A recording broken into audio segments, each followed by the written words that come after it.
Old Path in our study through the Old Testament. We are currently in the book of 2 Chronicles, and we'll cover chapter 24 and 25 today.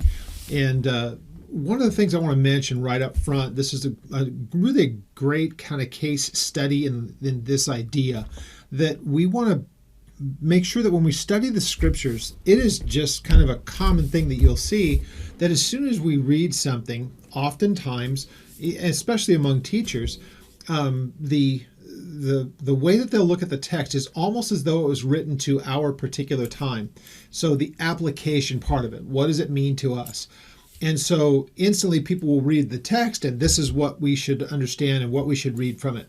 But sometimes knowing a bit better of the history and the people that are being discussed will let us deal with the historical events, why things are recorded, why things happened as they did. And then after that, it's best for us to make application. But getting that other bit of detail added to it will be helpful. And why do I mention that? We're going to see the transition of one king to the next in the nation, or in the southern kingdom of Judah here. And in both cases, what you find in the kings shows that the problems that we see happen among people. And the application will be, as we'll look at them here in a bit, it's best for us to take notice of people who may very well do things that God approves of, but the condition of their heart is really the issue.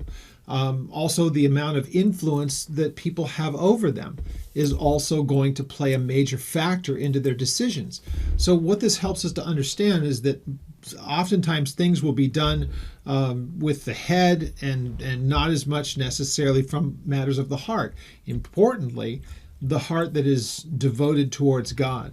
So if these kings are any way of educating us, if there's any way that these kings can educate us, it is that we can know what God wants us to do, but our heart needs to be right towards Him, that we will follow Him at all times, no matter the cost. And no matter whether there are people who agree with us, whether or not we're getting any kind of godly counsel, none of those things factor in. Ultimately, we have to know, and they can be nice additions, sure, but what we want to make sure is that first and foremost, at all times, that we are careful towards our relationship with the Lord. It is His input to the decision making that we have that is more than just important, it's vital. And then going forward at all times, making sure that we allow Him to be the one who leads us and that we're pleasing to Him. So the things that we do is not just because we're supposed to. The things that we do is because of a natural result of our relationship with Him. And so it, of course, implies a few things. Obedience to His word, seeking Him for His wisdom and for His counsel, knowing that what we do is going to be something that He will examine, and we want to make sure He's pleased with it. We don't want to take a step unless we know that He goes with us. We can learn from the mistakes of these two kings just what we should do or should not do following their examples on those kind of topics. Do we go just because something seems like a good idea? Or to us, for whatever reason, we've come to some kind of a decision, but never actually finding out whether God wants anything to do with the plans. You're going to see how that all plays out here. And I think if we're careful, we probably realize that that's been kind of the whole story of going through the kings, that there are these men, some who really did most of their life things that were very pleasing to the Lord, but you can always find the things that it works like a clock. It's never wrong in this.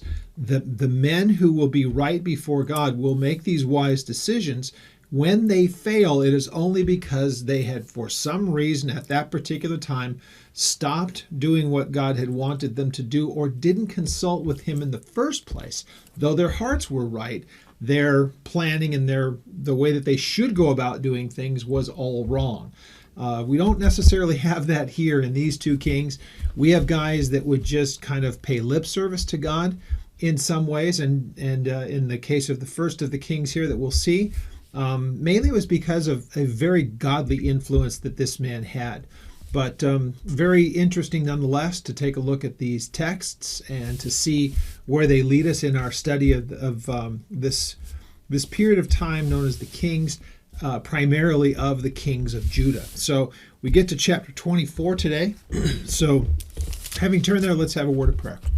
Father, we thank you as we come to your word that there is so much that we can learn from it, so much that can be applied to us if we understand first and foremost the history and understanding why a person would be in the position that they are, what things would be going on that we can know that would lead them to the decisions that they made, whether or not they were listening to you in the first place or following your direction. We pray, Father, that you would help us in our understanding, and that when we study through these passages, Lord, that we would be able to glean the important matters that affect us even here today, even though this is a history of your people from 3,000 years ago, roughly, a little bit, obviously less, but nonetheless, we want to be careful that we understand what was being said and done and why it was important that we would know these things. So we give you thanks. We ask, Lord, that you would give us understanding hearts and minds by your Spirit, and we ask it in Jesus' name. Amen. Technically, what we should be looking at is this is probably 2,700 years before our times. So just in round figures, obviously throwing out round figures, roundest of the rounds where I said 3,000, again, probably some 2,700 loosely. So anyway, chapter 24 says, now Joash was 7 years old. We looked at a little bit of this last week. He was 7 years old when he became king. He reigned for 42 years in Jerusalem. His mother's name was Ziba of Beersheba. And Joash did what was right in the sight of the Lord all the days of Jehoiada the priest. Now, just that one little bit of detail is going to speak volumes about the rest of his life. And we're going to see that this is, of course, a young man who had grown up being very careful to follow the lead of the people that he looked to, the ones who directed him.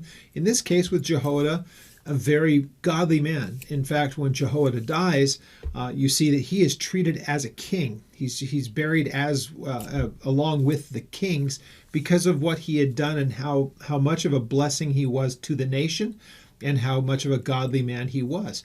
Now that influence was going to happen to a king beginning at 7 years old and then through the rest of his life until Jehoiada finally dies. But what's interesting is when that influence is removed from this boy, from Joash, you're going to notice that as he's a man when Jehoiada dies, it doesn't take long for him to be a man of his own influence, doing things that seemed right to him.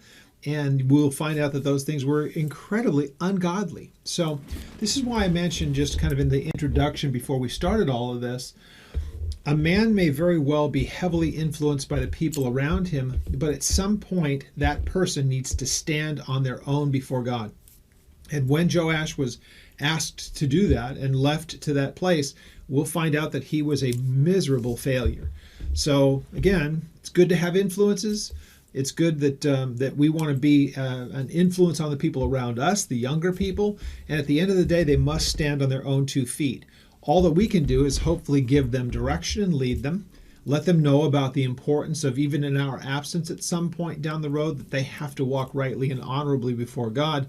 But at some point in time, it's going to be their decision.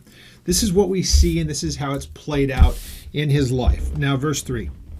So Jehoiada took 2 wives for him, and he had sons and daughters. Now, clearly down the road, not at 7 years old, just down the road. So, verse 4.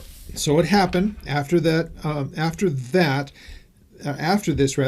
Joash set his heart on repairing the house of the Lord. Again, a very good thing. He knows who Jehoiada is. Jehoiada is the high priest. Now, because of the people before him, the house of the Lord had fallen into complete disrepair. If you remember, there was just this rampant idolatry. And so they stole from the house of God so that they could build their own temples of worship to the demon deities, the Baals. So this is what has been going on in Judah. In comes this young man who is heavily influenced by this godly priest. And at the time, he wants to set his heart towards doing this repair. Now you'll notice that this also, for a young king like this, obviously, he could say he wants to do all of this, but if the people are not going to cooperate, a little bit later on down the road, they're going to be forced to do it. And you'll find that there is, again, this what must be an influence on Joash from Jehoiada, because he goes to do everything. You'll notice that he starts out, you would think this is going to be a great king. Well, he's a great king in that he does the things that should happen, but you can see the heavy influence of Jehoiada over him. But again, what happens when that godly influence is taken away from him? We're going to see all of that play out. So in verse 5, so he gathered the priests and the Levites, and he said to them, "Go out to the cities of Judah and gather from all of Israel money to repair the house of our God from year to year, and see that you do so quickly." However, the Levites did not do so quickly. Now, it doesn't go into a whole lot of detail about why this may be. There's a number of things speculated at it. If anything, it's probably not a real fear of a young king at this point. Their own, more than likely, the problem with the particular priests is not wanting to do something that they would feel would put them in a bad position by being the ones who would collect a tax, if you would. There are a whole number of speculative reasons on why this may be. It could very well be just the corruption of these men. Again, this is a nation who has been in a pretty bad state of spiritual affairs, much of the nation. So there's a whole lot of different factors, and it could be a little bit of all of the above.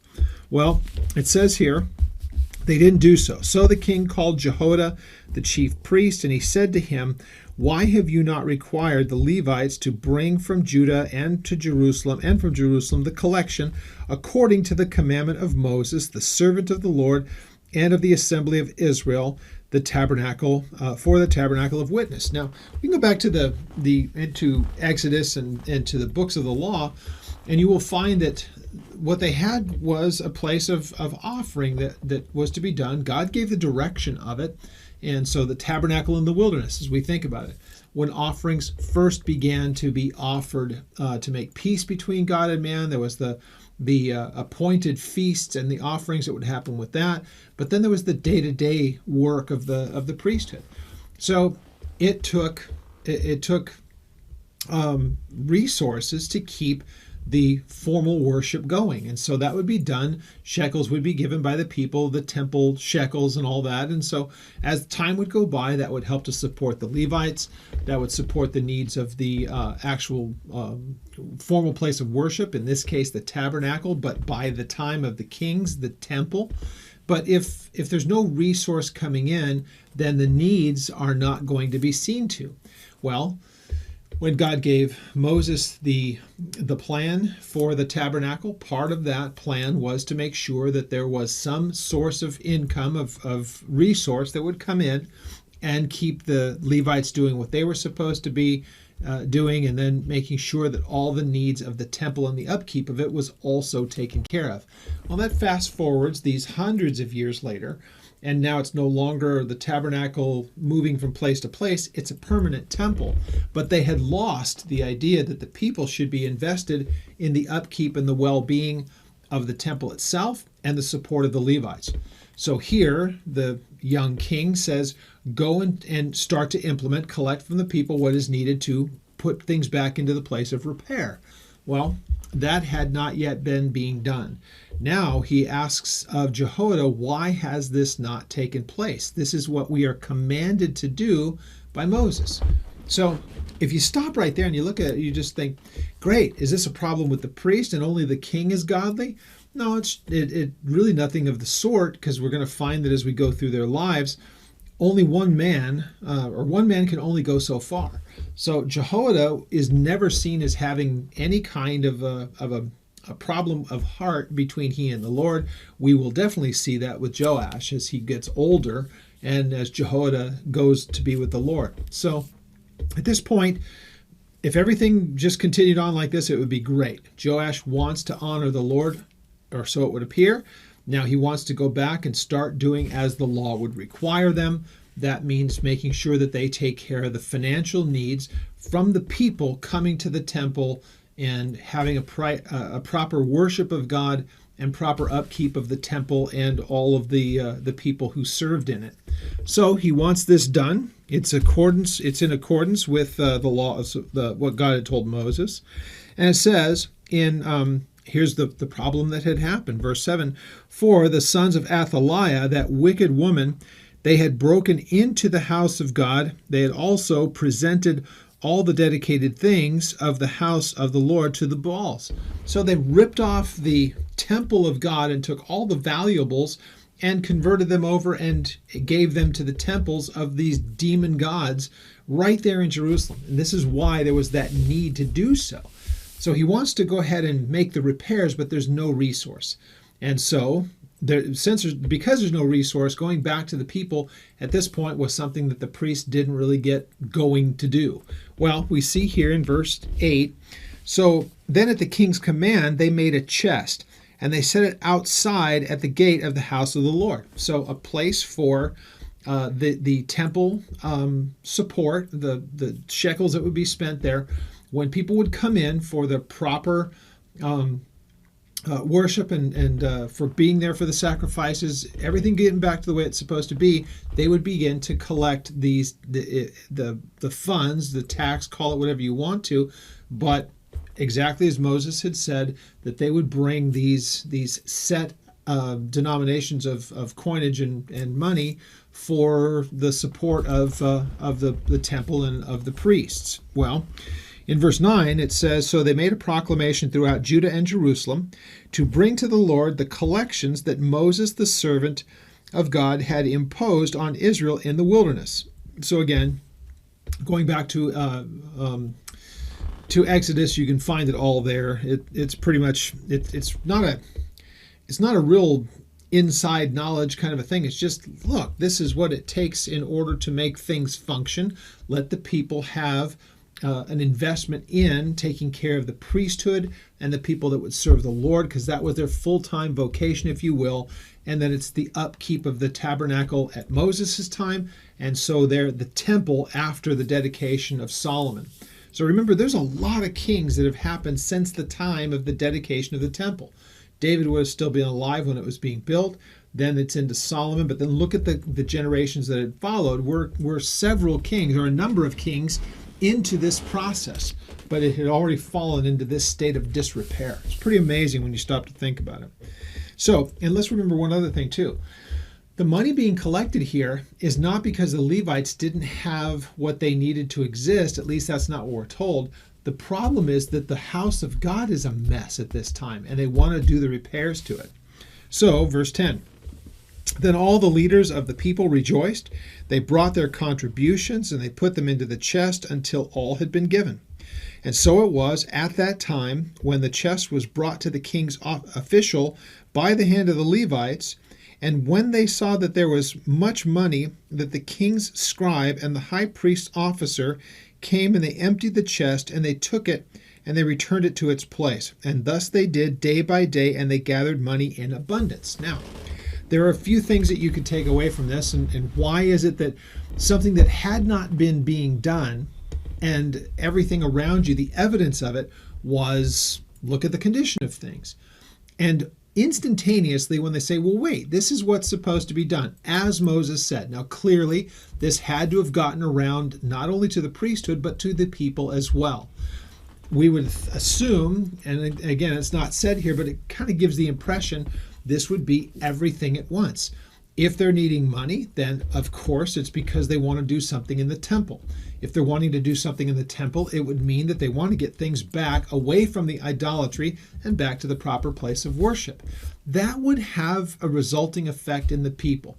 Again, if God's being honored in these things, Jehoiada being a godly priest, then it's going to spill over, if you will, into the people.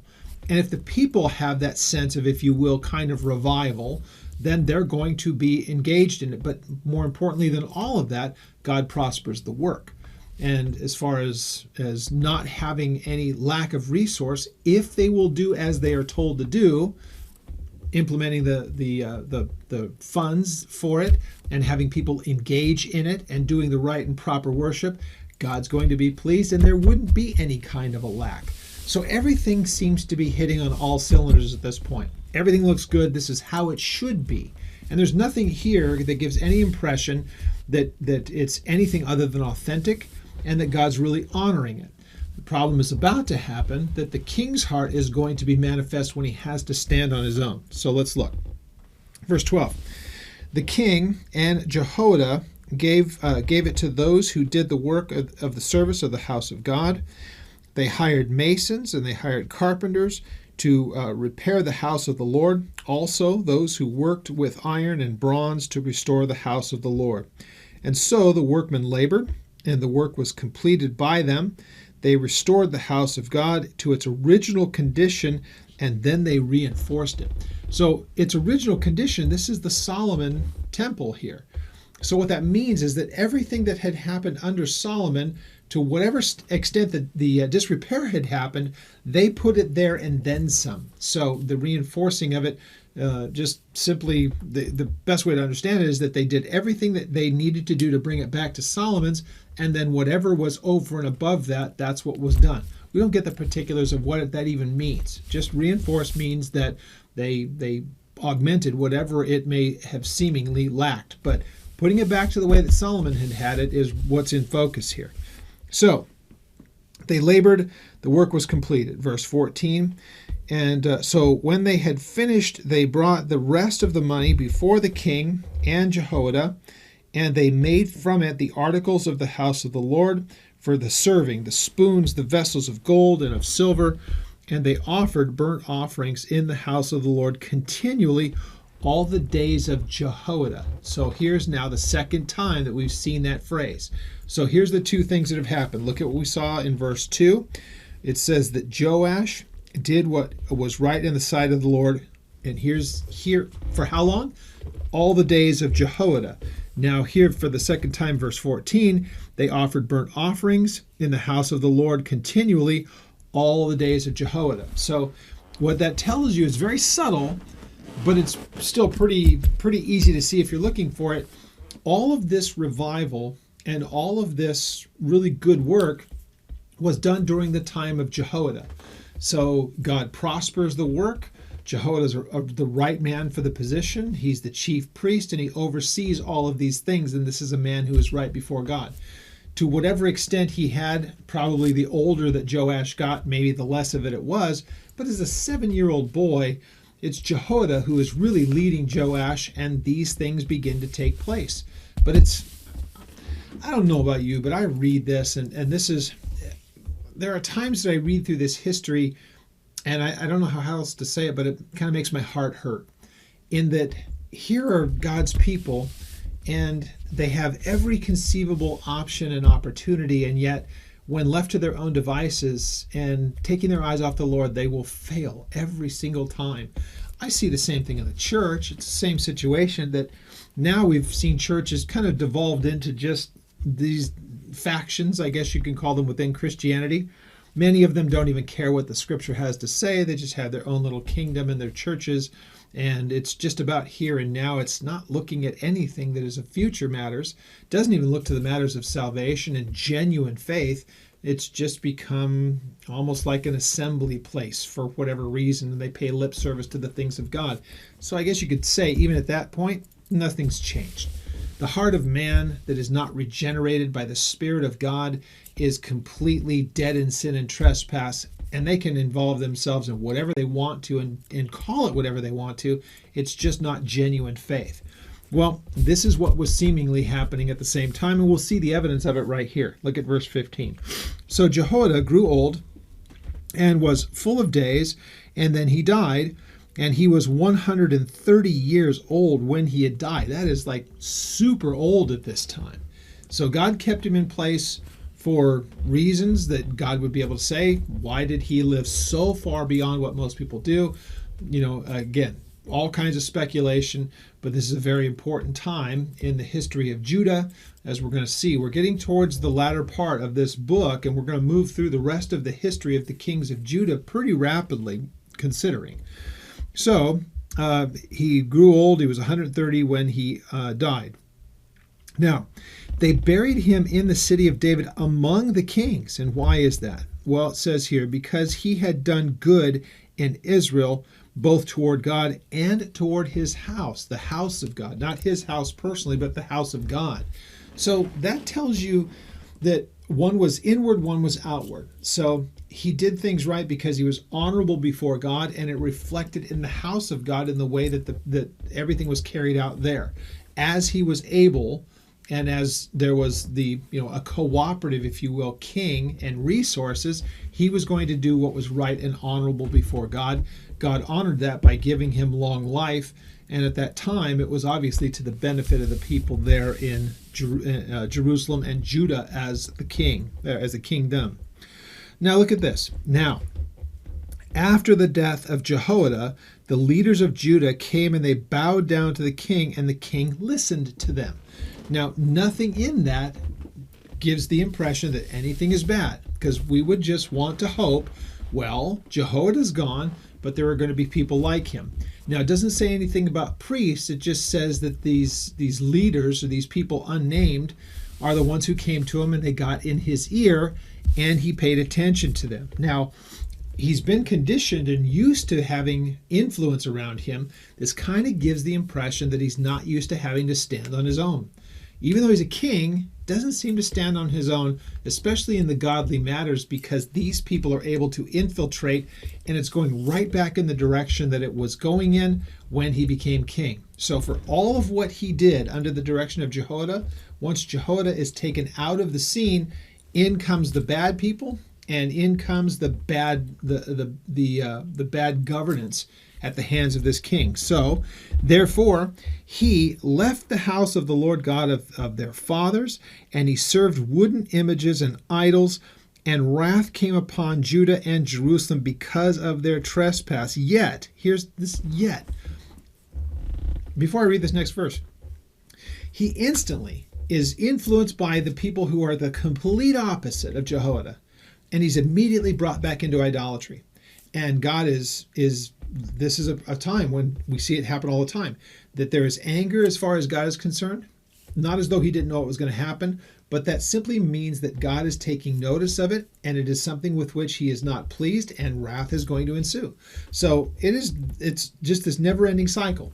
If man will say, I will not do as you want me to do, God, I reject you, God is not going to impose himself, but they're going to have to deal with the consequences of their decision. God is going to take a hands-off approach towards them. He's not going to say, well, I'm going to stay here anyway. It's rather one of those things, if you don't want me here, I'm not going to stay here, but you're going to have to deal with your own consequences. I won't fight your battles, basically. So look at what it says here. Yet, even in this, what does God do? He sent prophets to them to bring them back to the Lord, and they testified against them, but they would not listen. So these prophets come. What you've done is wrong. You have incurred the wrath of God, but he has sent us here to tell you to relent and return to him. The king and the advisors refuse to do it.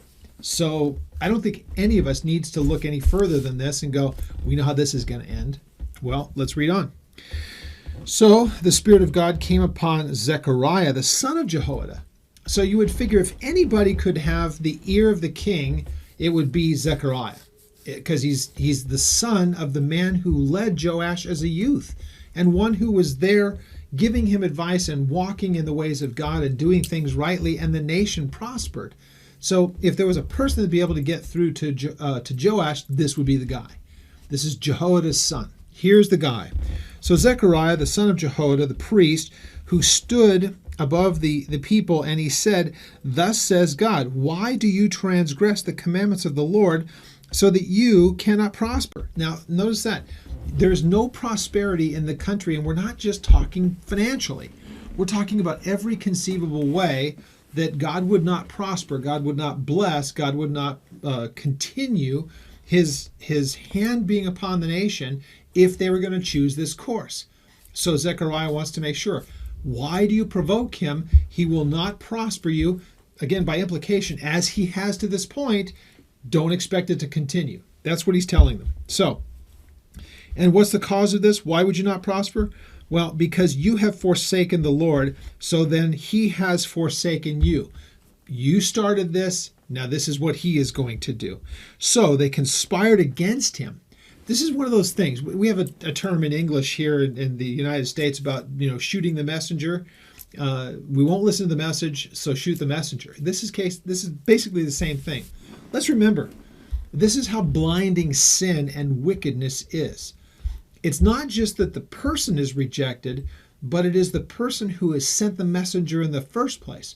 So it's not just Zechariah, or it's not just Zechariah, but it is really the Lord who has sent him. There's the issue. So their rejection is not only of Zechariah, more importantly, their rejection is their message and the one who sent the messenger. Their rejection is of God, but look at how they treat him. So he says, you've done this because you've forsaken the Lord, and he has then now forsaken you. So they conspired against him, and they, at the commandment of the king, they stoned him with stones in the court of the house of the Lord. It doesn't take any explanation here to see what has taken place. This is just wickedness, almost on the turn of a dime. They're going in the right direction. The person who is most responsible for keeping them on the straight and narrow is put to, or he dies of the causes that are here, 130 years old, natural probably. And his son says, pay attention, guys, we're going in the wrong direction. They kill him in the courts of God's house. That just shows the callousness and how bad it had become. Now, the king could have brought all of this to a stop. So it's not just that he had been advised by people, that they had any number of people that could have helped influence this.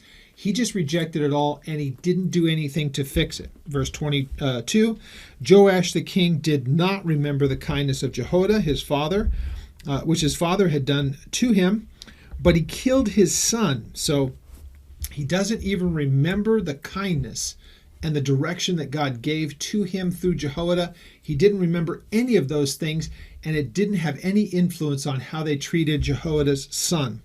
Well, it says, but they killed his son, and then as he died, he said, the Lord look upon it, and then the Lord repay. So this is the point of just that accountability to Joash. Let the Lord look at this and let him make payment back for what has been done here. Let him be the one who adjudicates what takes place. I think we all know where this is going, unless one thing happened, and that would require Joash to say, what have I done?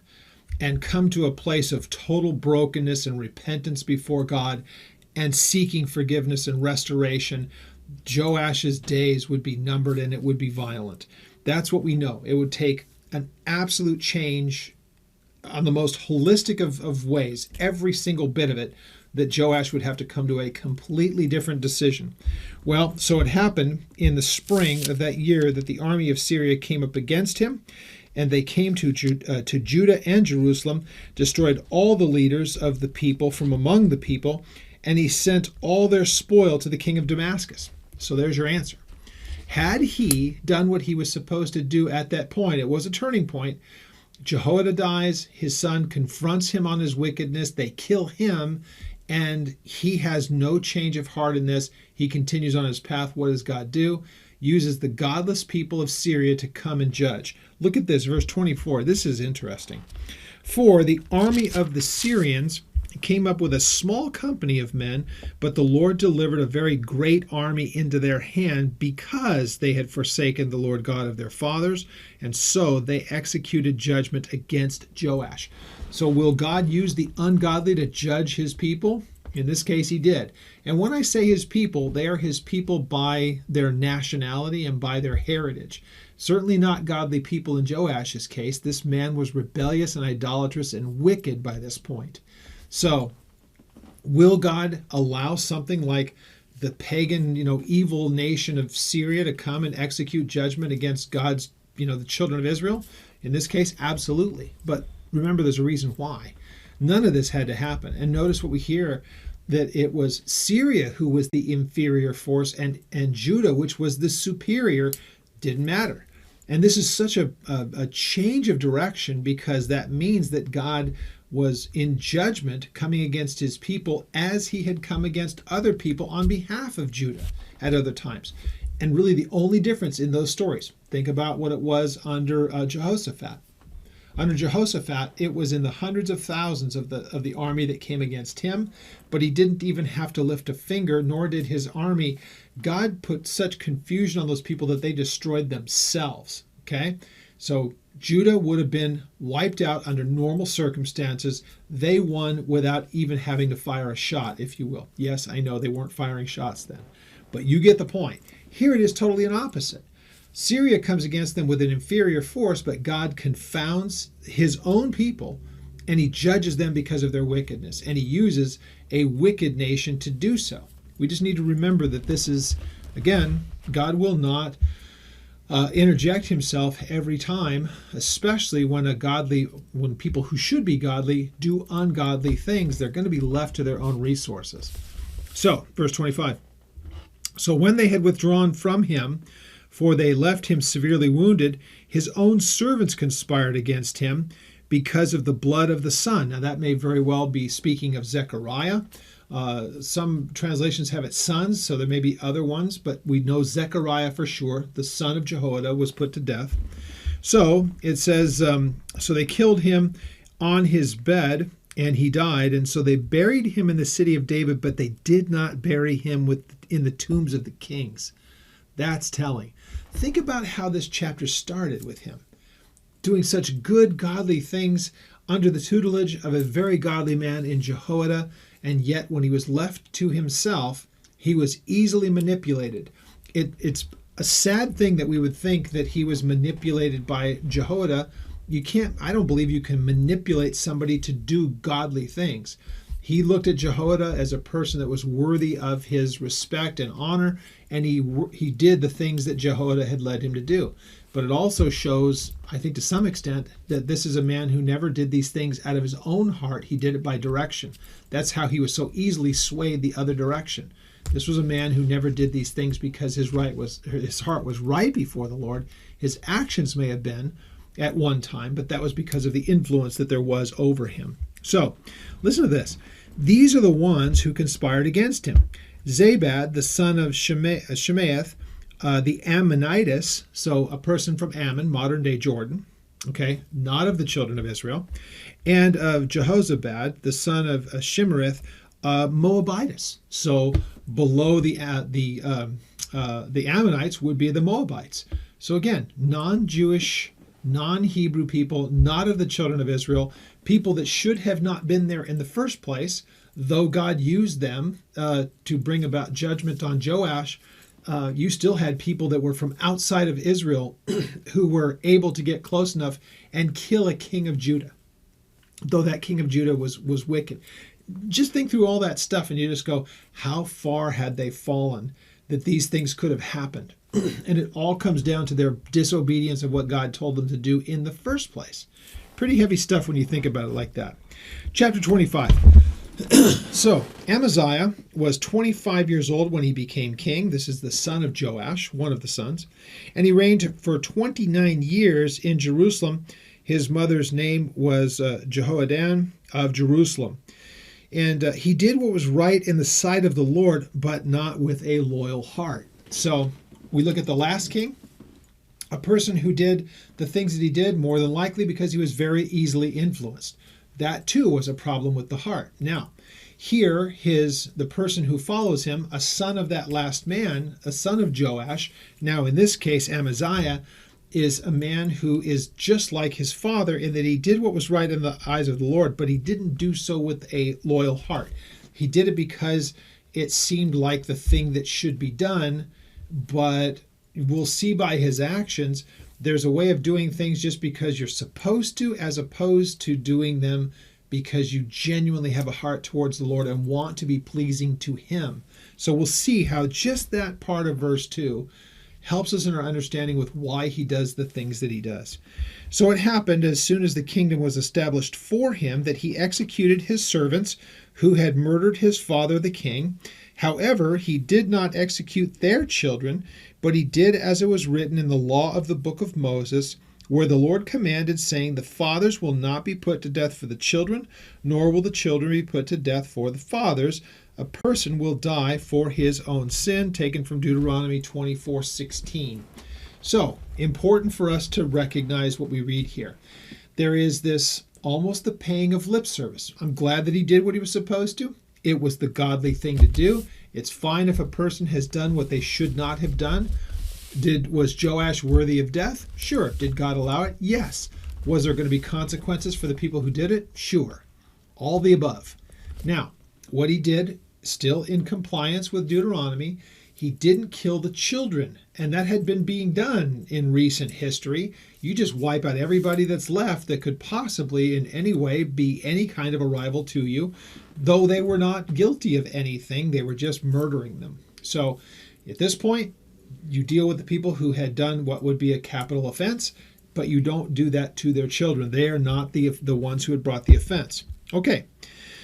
Verse 5, moreover, Amaziah gathered Judah together and set over them captains of thousands and captains of hundreds, according to their fathers' houses throughout Judah and Benjamin, and he numbered them from 20 years old and above. Now, this is common, not at all weird. Now, he's going to go ahead and start seeing towards the military things. But knowing what you have in front of you, an important thing to do. If we are ever threatened, what do we have as far as a fighting force? Well, this all seems good to this point. It's fine to do it, not a problem. So he did this. He numbered them, and he also numbered those from Benjamin, from 20 years old and above. And he found that he had 300,000 choice men able to go to war who could handle spear and shield. Now that's great, but that doesn't mean that God tells him to go and do any of these things. Doesn't tell him that he needs to go to war. He just finds out what he has. Now he says, great, I've got resources and I have an army. Let's go pick a fight. God didn't tell him to do that. If he had asked beforehand, he wouldn't have done made the decisions that he had. Let's read on because it all gets explained to us. Now, in addition to those 300,000, what else does he do? He hires 100,000 mighty men of valor from Israel for 100 talents of silver. So he goes to the nation of Israel, the northern tribes, and these are people who God has really just kind of set them aside for their whole history because all of their kings were idolatrous, wicked men who just detested the things of God. So this is a problem that the king of the south, if he's a godly man, would never go and look to any assistance from the north unless God told him to. But God wouldn't have told him to do that. Moreover, if God was going to tell him that would assume that the king had wanted to know. Well, we see how this goes on, but notice what happens in verse 7. A man of God came to him saying, King, do not let the army of Israel go with you, and here's why. For the Lord is not with Israel, not with any of the children of Ephraim. Now, Ephraim is just the major tribe in the north, and it's just kind of a euphemism for saying all of the northern tribes, all of what is Israel. So he basically says, just putting it in our terms, King of Israel, so Amaziah, don't do this. God would not have you go and grab guys out of Israel. God is not with Israel. This is not going to work out for you, so don't do it. Look at what his answer is. But if you go, then be gone. If you're going to do this, then go. But just know this: be strong in battle. Even so, God will make you fall before the enemy. For God has power to help, but He also has power to overthrow. Just know who you're dealing with here. God wouldn't have told you to go get the men in the first place. You shouldn't have done it. You have no business going to them. And just know this: if you're not going to heed my counsel, then go ahead and go. Do what you're going to do. Just know that God's not going with you, and He has the power to overthrow you. Well, look at what he says. So, just typical. This shows how this is not a man who savors the things of God. Amaziah said to the man of God, but what shall I do about the 100 talents which I have given to the troops in Israel? Enough to hire 100,000-man army. That's a lot of money. Well, he says this: I have given it to the troops of Israel. And the man of God answered, well, the Lord is able to give you much more than this. So, yeah, it was a mistake. It was a dumb thing to do, but don't worry about where the money goes. Do what's right before God, and 100 talents isn't going to seem like much at all. Just do what's right and honorable before God. Think of the application just to that truth by itself. Well, yeah, but I've done this. I've invested this much time or this much resource. Well, God's not going to be in debt to that. At least stop right where you are. Your decisions to this point have been absolutely foolish, but don't think that God can't restore and then some.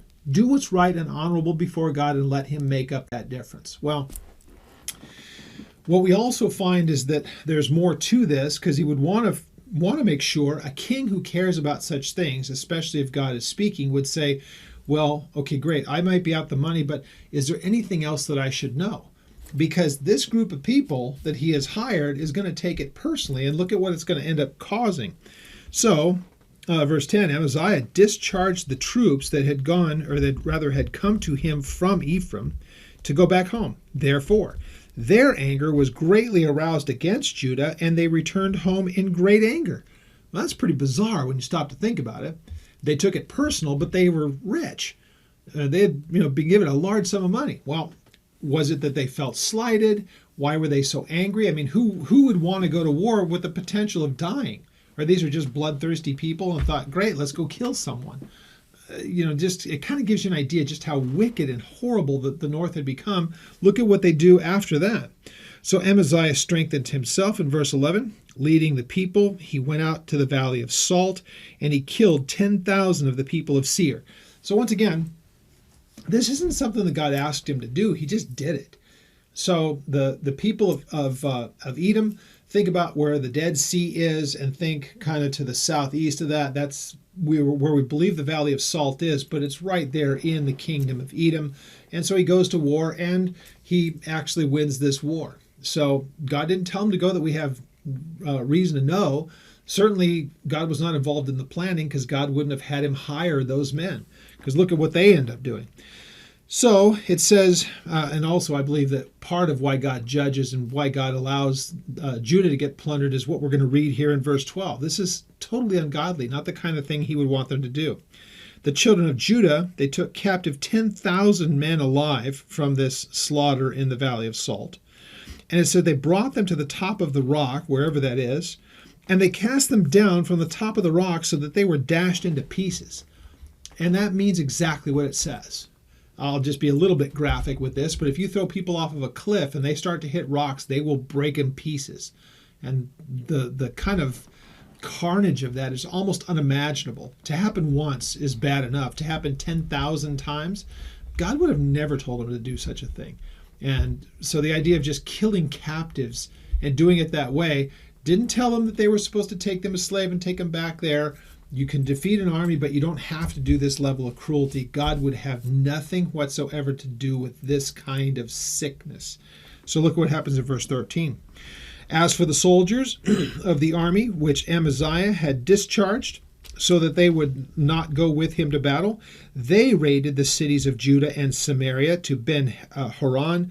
They killed 3,000 of them, and they took much spoil.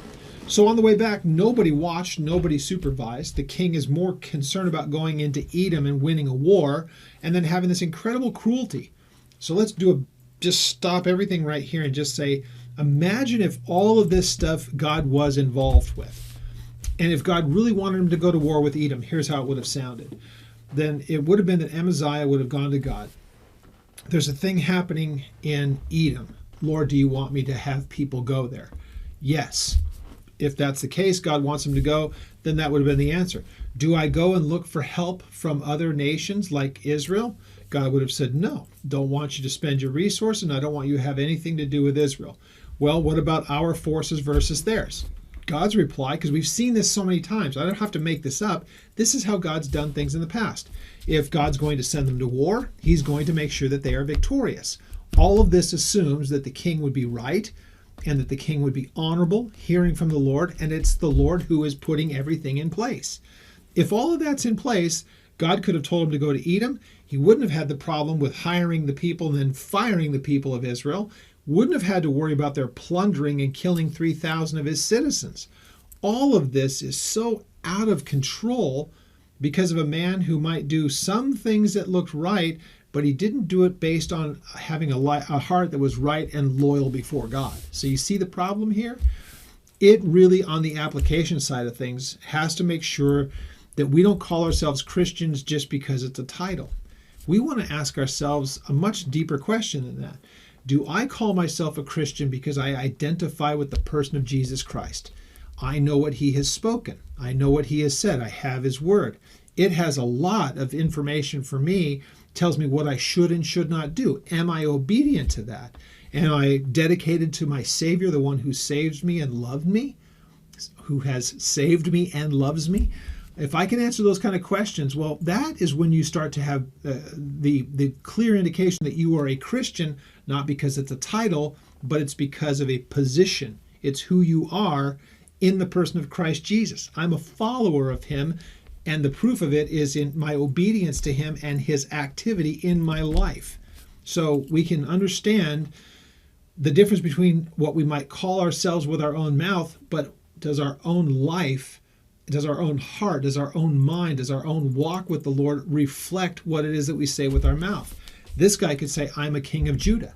So a king of Judah would assume that it is of the line of Judah, which we know was blessed by David, and God gave them kings.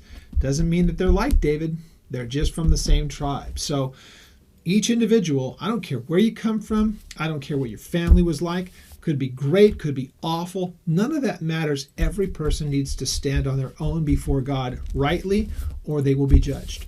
It's just the way that it is. So, as we go on, the soldiers did all their plundering. Now, verse 14. And so it was, after Amaziah had come from the slaughter of Edom, that he brought the gods of the people of Seir, and he set them up to be his gods, bowed down before them, and burned incense to them.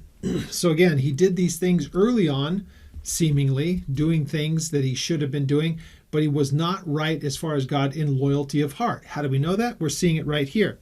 Look at what happens from that point. And this again goes to the nature of God and his care. He will go as far as to send someone to correct him. Well, verse 15, therefore the anger of the Lord arose against Amaziah, and he sent him a prophet who said to him, why have you sought the gods of the people, which could not rescue their own people from their hand? Now, it's just another way of saying, let me get this straight. If I'm the prophet and I'm speaking in the 21st century, let me get this straight, king. You go and you do this thing, and now you bring back their gods, the same gods who couldn't keep you from wiping them out. Now you're going to serve those gods? So their gods couldn't save them, but they're worthy of your worship. And you will do that at the exclusion of the God that you know from your own history has done miraculous things on behalf of the nation, and he can keep his people from being conquered. Is that about right? You know, that's kind of the way that this is all being said to him. So what happens? So it was, as he talked with him, that the king said to him, have we made you the king's counselor? That's basically, you can't tell me what to do. I didn't appoint you to tell me what's right and wrong. Such pride, such hubris. Look at what he says. Why should you be killed? That's the threat. You want to die like the other people who have ever spoken against the king? Says, I know that God has determined to destroy you because you have not done and you have not heeded my advice. So this is what is said to him. Are you my counselor? Did I make you my counselor? And he basically says, okay, you just need to know this. I'm telling you, God is against you, and this is the witness. So let's read the again, because I skipped a little bit of it. So he says, have you been made the king's counselor? Cease. Why should you be killed? So the prophet ceased. He wouldn't speak anymore, but he did say this. I know that God has determined to destroy you. Why? Because you have done this and you have not heeded my advice. That's pretty heavy stuff. So Amaziah, verse 17, the king of Judah asked advice, and he sent to Joash, the king of Israel, saying, come, let us face one another. So he wants to get involved in another war entirely. So your parallel to this is 2 Kings 14, and there's really no difference in the accounting of this. But here's a guy who just gets full of himself. Again, he's not listening to godly counsel. He's threatening the prophets. The prophet tells him, you're going down. This is not going to end well for you. You're not going to survive this. He's judging you in this. So what does he want to do? He wants to pick a fight with the people up north. Is it because they plundered on their way out the door and they killed 3,000 people and took a whole bunch of spoil? Well, they wouldn't have been there in the first place had you not brought them, Joash. You're the problem. Or Amaziah. You're the problem. Well, again, pridefulness. So he says, he threatens the king, basically. Amaziah, the king of Judah, asked advice from his ungodly counselors. He asked advice, and so he ends up saying to Joash, the son of Jehoahaz, the son of Jehu, the king of Israel, saying, come and let us face one another in battle. And so Joash, the king of Israel, sent to Amaziah, the king of Judah, saying, the thistle that was in Lebanon sent to the cedar that was in Lebanon, saying, Give your daughter to my son as wife. And a wild beast that was in Lebanon passed by and trampled the thistle. This is basically his way of using metaphor, and said, look, this is like the twig talking to the tree and making basically a threat, making demands, and just an animal goes walking by and tramples and breaks the twig. That's the picture that's here. So the king in the north just goes, who are you? Just an animal could crush you, but here you are threatening me? And he goes on. This is just grade A trash talk here. So, indeed, you have defeated the Edomites. So he goes, look, I know you beat the Edomites. He said, look, you've defeated the Edomites.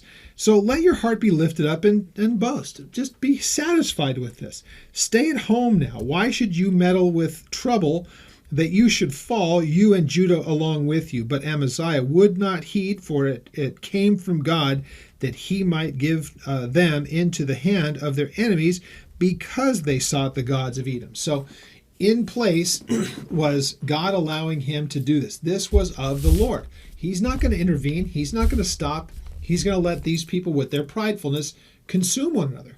And again, this is because he has sent, remember, in the north, he had sent prophet after prophet, Elijah, Elisha. They were doing their things up there.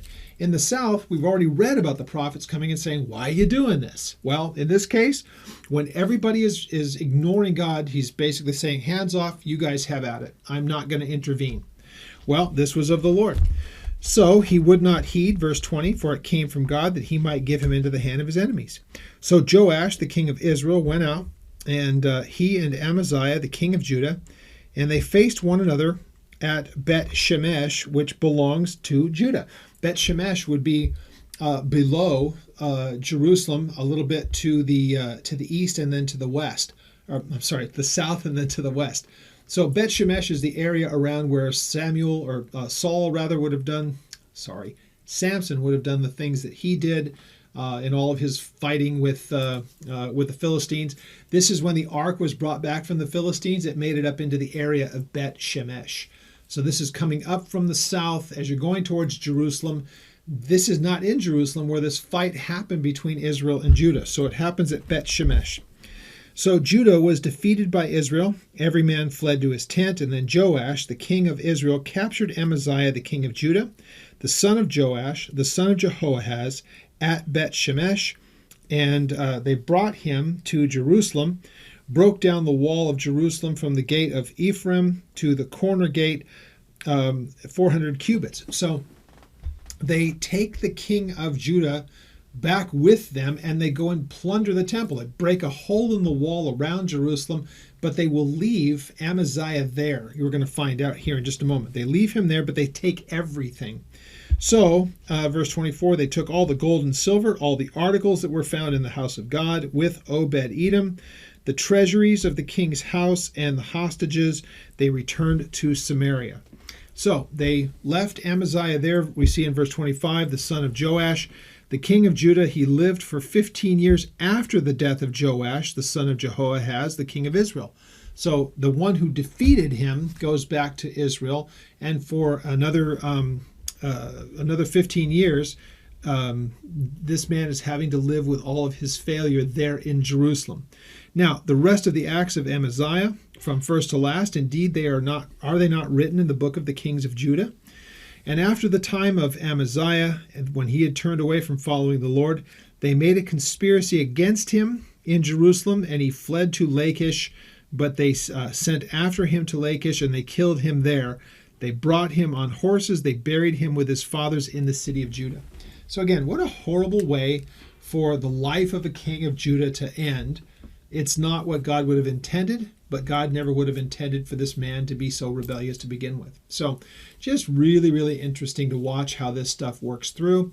Very instructive to us. The idea of paying lip service to God or doing something because we're expected to, told by somebody to do, out of some obligation, and not because it's the Lord seated on the throne of our hearts. So this is just really good as we go through this history to say, it's one thing to do what you would say God wants to do, but what's your motivation? If we do the things we do, I want to do this, it's right before God. I want to be pleasing to him because I love him, because he first loved me, He's demonstrated his love for me because he sent his son to die in my place. The motivation needs to be right. It needs to be of the heart and of the mind, of the will. Every bit of our being is to be involved in our day-to-day walk with the Lord. That way we can be pleasing to him, not just because we do things checked off in a box, but because it's our outpouring of our relationship with him and our gratitude towards him. So we'll pick up at chapter 26 next week as we get to the last 10 chapters of this book, which are incredibly fascinating. So looking forward to that. I've enjoyed, I don't know about you, I've enjoyed 2 Chronicles. It's just an amazing book because of its content. But we'll get to more of it. If you have any questions on any of what's been shared here or any of our studies, contact us through the website, which is Old Path Theology, and there is a contact us portion of that website, and that goes directly to me. I'd love to hear from you, and I'd love to be able to answer any of your questions. So till next week, we pick up at chapter 26. Continue reading through God's Word this week, and may he speak to you and open your heart and your understanding to his Word.